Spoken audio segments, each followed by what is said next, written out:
गरीब लड़का और सोने की राखी की बारिश। हीरापुर नाम का एक बहुत पुराना गांव था।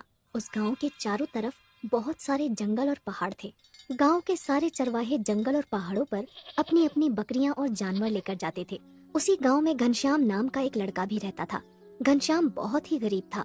घनश्याम के पिताजी एक गरीब किसान थे। उनके पास केवल 3 बीघा जमीन थी। उसी से वो परिवार का खर्चा चलाते थे।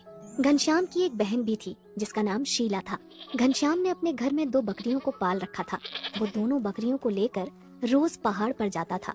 दोनों बकरियां दिन भर पहाड़ों पर घास और हरी हरी पत्तियां खाती थीं और घनश्याम पेड़ की छांव में बैठकर सोता रहता था।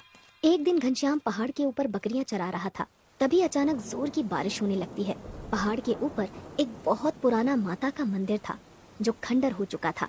घनश्याम अपनी दोनों बकरियों को लेकर मंदिर में छुप जाता है और बारिश के रुकने का इंतजार करने लगता है। पर शाम हो जाती है लेकिन बारिश बंद नहीं होती। घनश्याम कहता है, हे भगवान, बारिश तो रुकने का नाम ही नहीं ले रही है। अब मैं क्या करूं? अगर पानी में भीग गया तो बीमार पड़ जाऊंगा और मेरे पास तो दूसरे कपड़े भी नहीं हैं। घनश्याम बहुत गरीब लड़का था। उसके पास केवल एक जोड़ी कपड़े थे। उसी से वो अपना काम चलाता था और इस तरह बारिश बंद होने का इंतजार करते करते रात हो जाती है। खंडर हो चुके मंदिर के अंदर बहुत सारी लताएं लगी हुई थीं। घनश्याम पेड़ की लताएं तोड़कर अपनी दोनों बकरियों को मंदिर के अंदर बांध देता है और वहीं नीचे जमीन पर लेट जाता है। थोड़ी देर बाद घनश्याम को नींद आ जाती है और वो सो जाता है। रात में घनश्याम एक सपना देखता है। बारिश का महीना शुरू हो चुका था। एक दिन घनश्याम के पिताजी घर में घनश्याम से कहते हैं, बेटा घनश्याम, बारिश शुरू हो चुकी है और अभी तक खेतों में बुआई नहीं हुई है। घर में कुछ पुराने बीज रखे हैं, तो मेरे साथ खेत पर चलो, हम दोनों मिलकर बुआई कर देंगे। लेकिन पिताजी, दोनों बकरियां सुबह से भूखी हैं और उन्हें लेकर जंगल में भी तो जाना है। तब घनश्याम के पिताजी कहते हैं, आज बकरियां चराने शीला चली जाएगी, तुम मेरे साथ खेत पर चलो।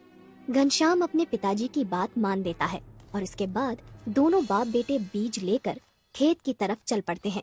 रास्ते में चलते हुए घनश्याम के पिताजी घनश्याम से कहते हैं, बेटा, कुछ दिनों बाद रक्षाबंधन का त्योहार आने वाला है। हर बार की तरह इस बार भी रक्षाबंधन का त्योहार ऐसे ही निकल जाएगा। तब घनश्याम कहता है, तो क्या हुआ पिताजी, हमारे पास पैसे नहीं हैं, लेकिन हम खुश तो हैं। इस तरह बात करते करते दोनों बाप बेटे अपने खेत पर पहुंच जाते हैं। दोनों दिन भर मेहनत करके खेत की बुआई करते हैं और शाम को वापस अपने घर लौट आते हैं।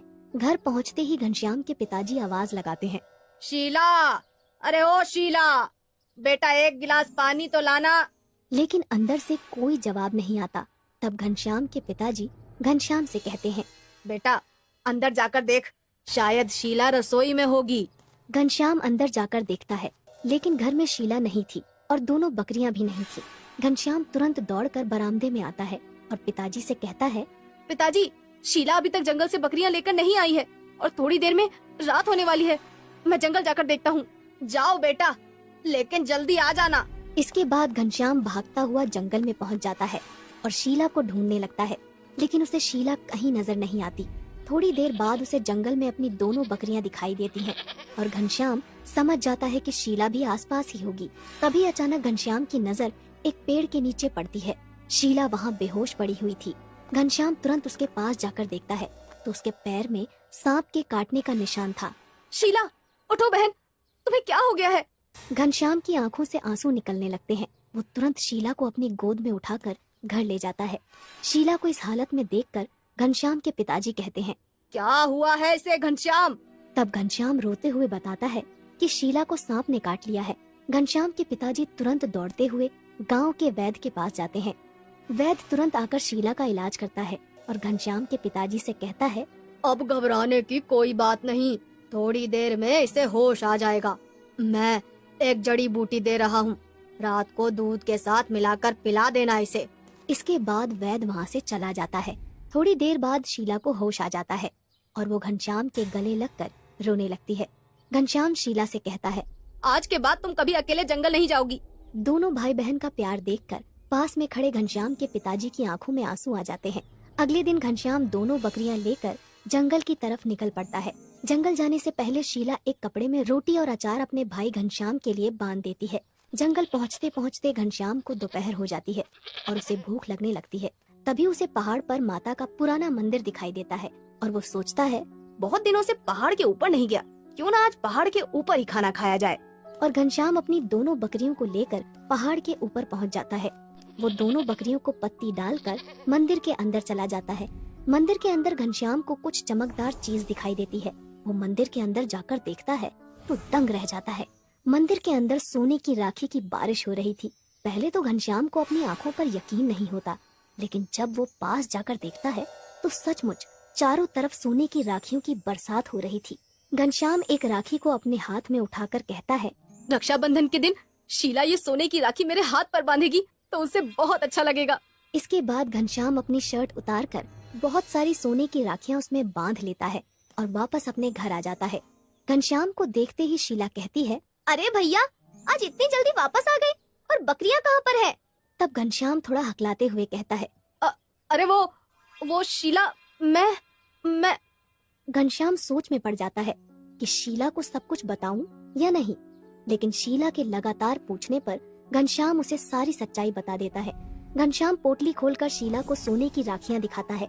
इतनी सारी सोने की राखियां देखकर पहले तो शीला को यकीन नहीं होता। फिर वो घनश्याम से कहती है, भैया, मेरे पास एक आइडिया है। रक्षाबंधन के दिन हम लोग बाजार में सोने की राखियों वाली दुकान लगा लेंगे, इसमें हमें बहुत पैसा मिलेगा। तब घनश्याम कहता है, तुम बिल्कुल सही कह रही हो बहना, हम ऐसा ही करेंगे। थोड़े दिनों बाद रक्षाबंधन आ जाता है और घनश्याम बाजार में अपनी दुकान लगा लेता है। सोने की राखियां बाजार में बहुत महंगी बिकती हैं और घनश्याम ढेर सारा पैसा कमा लेता है। ये त्योहार घनश्याम और उसके परिवार का सबसे अच्छा त्योहार था। इसके बाद घनश्याम हर साल रक्षाबंधन के दिन सोने की राखियां बेचकर खूब पैसा कमाता है और जब राखियां खत्म हो जाती हैं तो दोबारा से पहाड़ के ऊपर जाकर उसी पुराने मंदिर से राखियां ले आता है। इसी तरह सोने की राखी वाली बारिश से घनश्याम बहुत अमीर आदमी बन जाता है और वो अपने पिता और बहन के साथ खुशी खुशी रहने लगता है। तभी अचानक घनश्याम की नींद खुलती है। सुबह हो चुकी थी और बारिश भी बंद हो चुकी थी। घनश्याम अंगड़ाई लेते हुए कहता है, क्या था? सोने की राखी की बारिश? काश ऐसा हो जाए। इसके बाद घनश्याम अपनी दोनों बकरियां लेकर वापस अपने घर चला जाता है।